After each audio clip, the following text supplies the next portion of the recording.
আরেকটা জায়গা সরকারের দিক থেকে মানে গুরুত্ব দেওয়া হচ্ছে যে দেশীয় উদ্যোগকে গুরুত্ব দিতে হবে।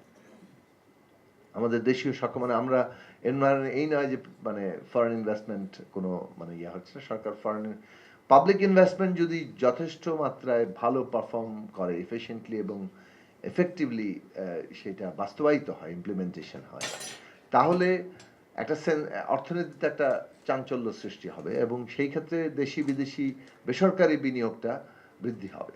সেখানে দুটো উদ্যোগ সরকারের জায়গা থেকে আছে। একটা হচ্ছে যে কিভাবে ব্যবসা বাণিজ্য সহজ করা যায়, ইজ অফ ডুইং বিজনেস। আর একটা হচ্ছে কস্ট অফ বিজনেস, ব্যবসা বাণিজ্যকে মানে কি বলে এটাকে কমিয়ে, মানে তার ব্যয় কিংবা ব্যয় কমিয়ে আনা, সুলভ করা আর কি।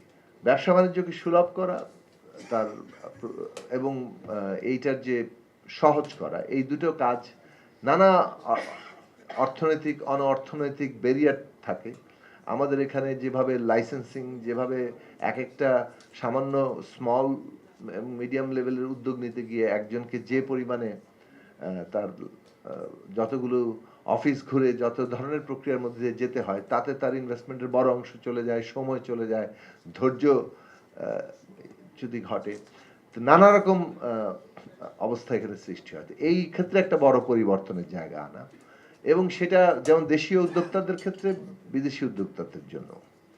কারণ এখানে যদি বিদেশি উদ্যোক্তারা আসবে তখন যখন তারা বিনিয়োগের পরিবেশটা পাবেন, সেইটা যেমন ইনফ্রাস্ট্রাকচারগত, সেটা যেমন এনার্জি সহ অন্যান্যগত, তেমনি এই ধরনের আইনগত অনেকগুলো ব্যাপার ওখানে যুক্ত আছে।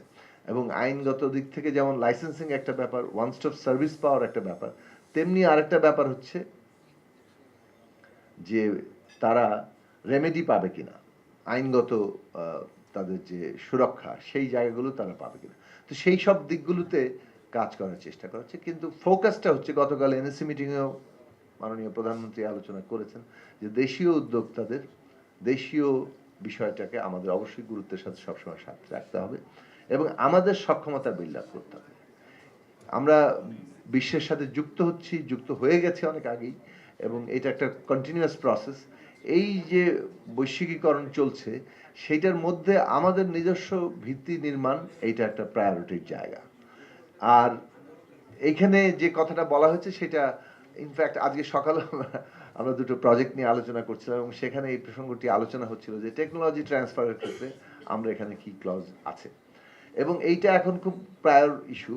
কারণ আমরা আমাদেরকে ক্রমাগত নতুন নতুন টেকনোলজির মধ্যে যেতে হচ্ছে।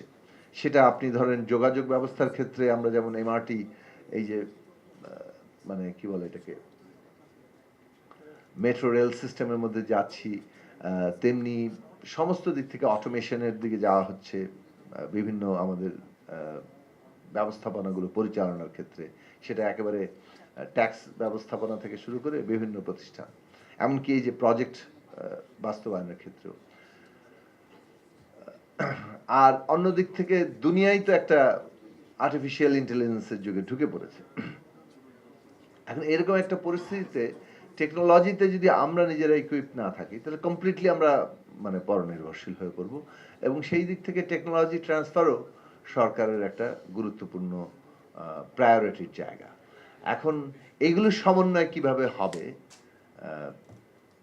মানে আমাদের দেশীয় বিনিয়োগ, বিদেশি বিনিয়োগ, এবং বিদেশি বিনিয়োগের ক্ষেত্রেও দেশীয় উদ্যোক্তাদের সাথে রাখা, আমাদের টেকনোলজি ট্রান্সফারের প্রশ্নগুলোকে গুরুত্বের সাথে বিবেচনায় রাখা, এবং এইটার মধ্য দিয়ে একটা সমন্বিত এবং ভাইব্রেন্ট একটা বেসরকারি বিনিয়োগ জায়গা তৈরি করা। সেটা যেটা যেটা বলা হয়েছে যে একটা কর্মসংস্থানমুখী বিনিয়োগ নির্ভর অর্থনৈতিক ব্যবস্থা আমরা গড়ে তুলতে চাই, যেটা আবার একই সাথে ইনক্লুসিভ, মানবিক এবং কল্যাণমুখী। সেইটা করার শর্তগুলো মানে ডেফিনেটলি তৈরি হয় যে বিনিয়োগ হচ্ছে বিনিয়োগ, যে কোনো মূল্যে বিনিয়োগ, যে কোনো মূল্যেই মানে কেবল মানে যারা বিনিয়োগকারী তাদের স্বার্থই দেখা, এইটা কিন্তু সরকারের পলিসি না। বরং সরকার শুরু করেছে সোশ্যাল সেফটি নেট থেকে, পাবলিক সেফটির জায়গাটাকে গুরুত্ব দিতে দিতে দিতে একটা বিনিয়োগ বান্ধব কিংবা পরিবেশটা তৈরি করা, ভঙ্গুর একটা অর্থনৈতিক ব্যবস্থা থেকে তাকে ধীরে ধীরে উত্তরণের জায়গায় নিয়ে যাওয়া, এই পথটা তৈরি করতে চেষ্টা করছে। তো এখন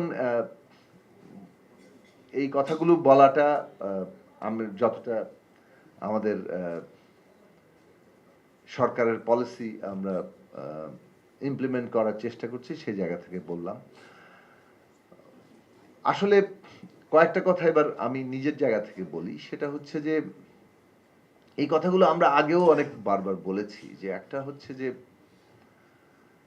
একটা দেশে বিদেশি বিনিয়োগ আমার মনে হয় যে কৌশলগত আজকে যে এজেন্ডা, মানে কৌশলগত সম্পদের দেশীয় বিনিয়োগের অগ্রাধিকার, কথাটা উল্টো, যে বিদেশি বিনিয়োগ আসছে সেটাকে আমরা কিভাবে দেখছি, মানে সেই দিক থেকে জায়গাটা, এটা তো আজকের আলোচনা নতুন নয়, এই আলোচনা বহুকাল ধরে হচ্ছে। এবং এই আলোচনাগুলোর মধ্যে যে তর্কটা এক সময় ছিল খুব মানে আনক্রিটিক্যাল এফডিআই মানে ওয়েলকাম করা আর কি, যে কোনো মূল্যে বিদেশি বিনিয়োগ আসলে আমরা খুশি হয়ে যাচ্ছি, বিবেচনাগুলোর জায়গাটা খুব স্পষ্ট হয়নি। সেই ক্ষেত্রে একটা গবেষণার কথা আমরা নিজেরা অনেকবার তুলেছি বিভিন্ন আলোচনায়। এই গবেষণাটা ওয়ার্ল্ড ব্যাংকই করেছিল, যে দুনিয়াব্যাপী বিভিন্ন দেশে কি ধরনের ইম্প্যাক্ট হয় বিদেশি বিনিয়োগে, এবং সেখানে তারা 4টা ক্যাটাগরি করেছেন। বাংলাদেশ যে লিস্ট ডেভেলপমেন্ট দেশের ক্যাটাগরিতে, যেসব দেশে বিদেশি বিনিয়োগের যে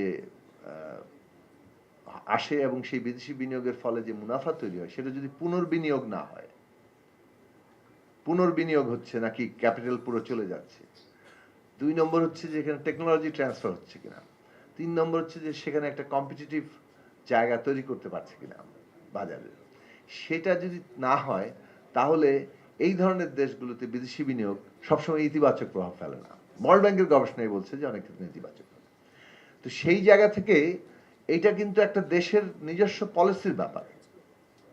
আমরা যে জায়গাটা দেখেছি যে আমাদের দেশের শাসকরা এই যে দেশের বিদেশি বিনিয়োগকে তারা আহ্বান করছেন, কিন্তু সেইটার জন্য যে দেশের জন্য যে উপযোগী পরিবেশটা তৈরি করা, সেটা করার হয়নি অনেক ক্ষেত্রে, যার ফলে যে ইতিবাচক সাফল্য পাওয়ার আমাদের সুযোগ ছিল সেটা আমরা করতে পারিনি। বহু দেশ আবার বিদেশি বিনিয়োগকে কাজে লাগিয়ে একটা ইতিবাচক সাফল্যের জায়গাতে গিয়েছে, কারণ তারা ওই নিজেদের যে সক্ষমতা বলি, নিজেদের বাজারের জন্য যে কম্পিটিটিভ জায়গাটা বলি, টেকনোলজি ট্রান্সফারের জায়গা বলি, এমনকি পুঁজি পুনর্বিনিয়োগের যে শর্তাগুলো বলি, সেগুলো তারা তৈরি করেছেন।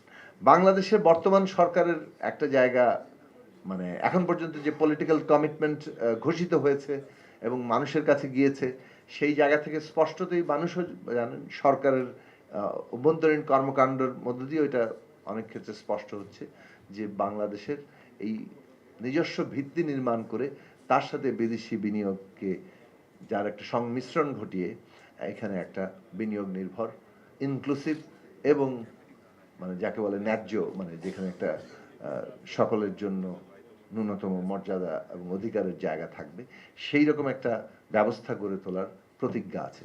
তো আমরা আশা করি সামনের দিনগুলোতে আমরা আরো স্পষ্ট অথবা কেস বাই কেস এর প্রতিফলনগুলো দেখতে পাবো, এবং সেই ক্রিটিক্যাল জায়গাটা সমাজের মধ্যে তৈরি হওয়া দরকার।